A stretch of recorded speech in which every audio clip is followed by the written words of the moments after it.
జీవితంలో ఎన్నో బంధాలు అక్కర్లేదు.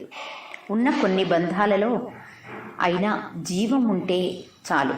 జీవం లేని ఎన్ని బంధాలు ఉన్నా లేకపోయినా ఒకటే. ఎదుటి వాళ్ళు మిమ్మల్ని తప్పుగా అర్థం చేసుకున్నారని బాధపడకూడదు. ఎందుకంటే వాళ్లకు ఎంత తెలివి ఉందో అంతే వాళ్ళు అర్థం చేసుకోగలుగుతారు.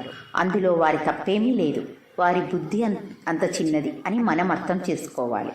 కళ్ళు చూసే ప్రతి దృశ్యం నిజం అనుకోవడం తప్పు. చెవులు వినే ప్రతి మాట సత్యం అనుకోవడం ఇంకా తప్పు. చూసింది విన్నది గుడ్డిగా నమ్మి ఒకరి వ్యక్తిత్వాన్ని నిర్ధారించడం అన్నిటికన్నా పెద్ద తప్పు. భయపడవలసినది మన నీడకు లేదా భగవంతుడికి తప్ప కంటికి కనపడకుండా మన గురించి మాట్లాడే ఆ నలుగురి గురించి కాదు. అతిగా నమ్మి విలువ ఇచ్చిన వారికి చివరకు దొరికే బహుమతి మోసం, దగ లేదా బాధ.